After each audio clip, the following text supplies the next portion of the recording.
O governo Lula soube de tudo em detalhes na véspera dos ataques de 8 de janeiro aos três poderes. O alerta feito pela Polícia Federal às 18 horas e 53 minutos do dia 7/1 foi publicado pelo deputado Kim Kataguiri em suas redes sociais nesta quarta-feira, 29 de março. A CNN teve acesso ao documento original, assinado pelo delegado da PF, Andrei Rodrigues, e enviado para o ministro da Justiça e Segurança Pública, Flávio Dino. No ofício, a PF informou o governo sobre o deslocamento de caravanas de ônibus até Brasília, com pessoas inconformadas com o resultado das eleições, e avisou com todas as letras que, abre aspas, o grupo pretende promover ações hostis e danos contra os prédios dos ministérios, do Congresso Nacional, do Palácio do Planalto, do Supremo Tribunal Federal e possivelmente de outros órgãos como o Tribunal Superior Eleitoral. Há informações, inclusive, de indivíduos armados fazendo a segurança dos manifestantes, bem como inúmeros indivíduos dispostos a enfrentar as forças de segurança para tentarem, como vem dizendo em redes sociais e aplicativos de mensagens, tomar o poder nesta capital federal. Fecha aspas. A PF ainda recomendou e solicitou que o trânsito desses veículos fosse impedido para evitar maiores incidentes e atos de vandalismo, como os ocorridos em 12 de dezembro. E sugeriu, por fim, que grupos de pessoas com o propósito de atentar contra o patrimônio público ou privado, bem como a democracia brasileira, também fossem impedidos de circular nesta capital. 18 minutos depois, às 19h11, o ministro Flávio Dino autorizou o uso da Força Nacional em Brasília.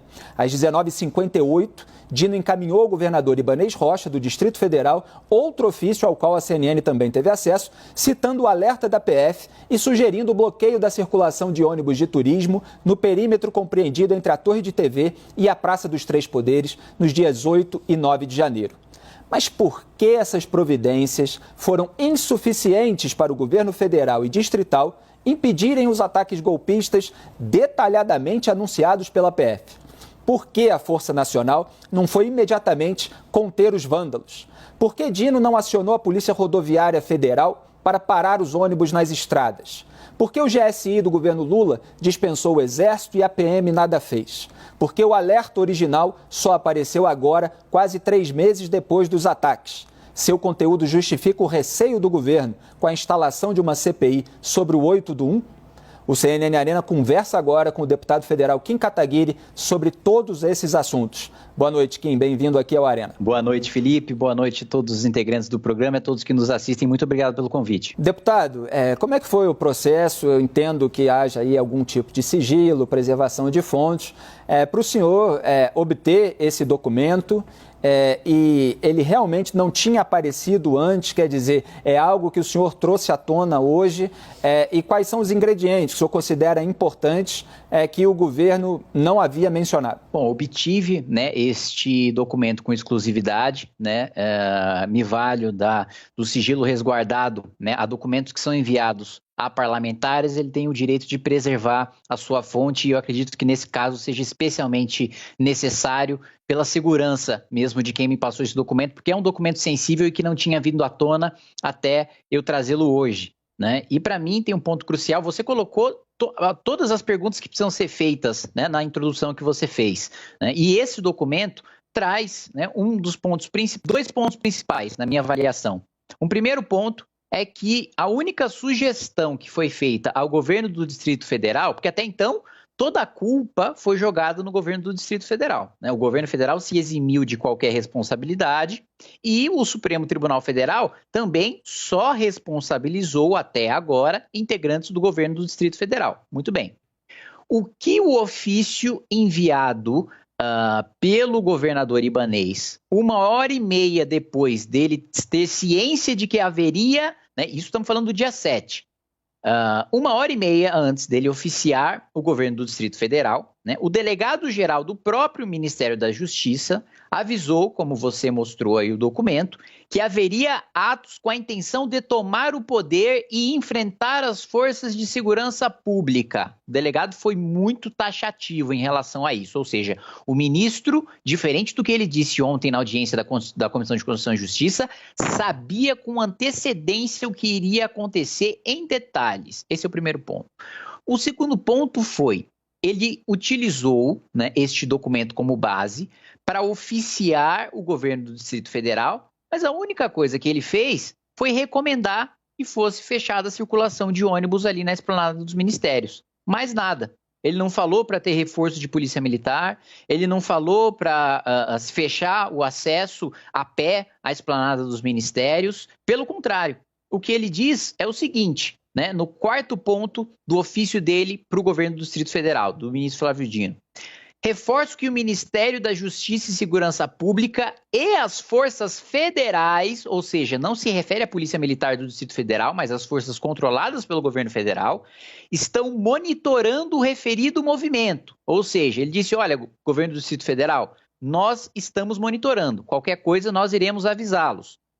E encontram-se à disposição as forças federais para emprego imediato em caso de necessidade. Ou seja, se o Ministério sabia um dia antes que ia acontecer, se as forças estavam prontas para rebater, para repreender esses atos, e se ele foi oficiado, o governo do Distrito Federal, apenas para se fechar o acesso de ônibus na esplanada dos ministérios, por que essas forças não foram empregadas? Por que essa inteligência não foi utilizada para evitar a invasão? E aí eu entro na sua última pergunta, Felipe. Isso, na minha avaliação, é uma prova, um indício, uma evidência de que há responsabilidade, sim, de membros, inclusive de ministros, do governo federal na omissão, na negligência criminosa nos atos do dia 8. E por isso o governo tem tanto medo de CPI. Porque o que seria natural? O que seria natural é o governo querer, como quis. O PT assinou e apresentou a CPI do dia 8 no início, logo após os atos. Seria o natural. Bom, temos opositores golpistas, vamos investigar quem são, quem financia, quem influencia. Isso seria o natural. Mas o governo, de repente, mudou de discurso. Começou e tem-se notícia na imprensa de que está oferecendo 30, 60 milhões de reais em emendas para quem retirar a assinatura da CPMI. Por que esse medo da investigação? Eu acho que esse documento do DG, do delegado-geral do Ministério da Justiça, ao ministro Flávio Dino, mostra que já há pelo menos um ministro que, do ponto de vista de crime de responsabilidade, cometeu omissão criminosa. É só registrar que houve uma iniciativa para a CPI lá no começo de janeiro, quer dizer, logo depois desses atos que foram no dia 8. A gente lembra que os mandatos de parlamentares, tanto senadores quanto deputados federais, não são coincidentes com os de presidente da República, então a legislatura passada acabou em 31 de janeiro. Portanto, houve essa iniciativa de assinaturas no requerimento para a instalação da CPI, feito por parlamentares da legislatura passada. Depois houve uma alegação de que aquilo estava vencido, precisava haver uma coleta de assinaturas de parlamentares dessa legislatura iniciada em 1º de fevereiro.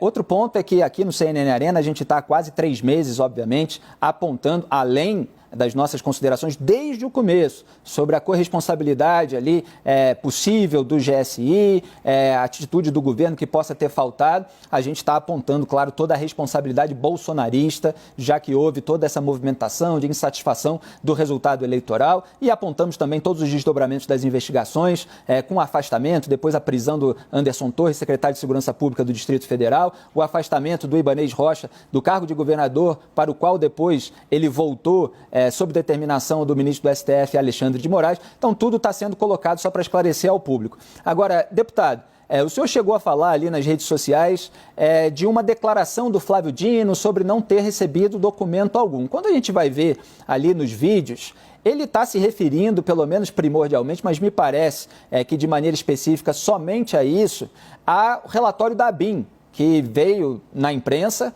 com todo o escrutínio que está sendo feito sobre esses atos, e não sobre qualquer ofício feito pela Polícia Federal.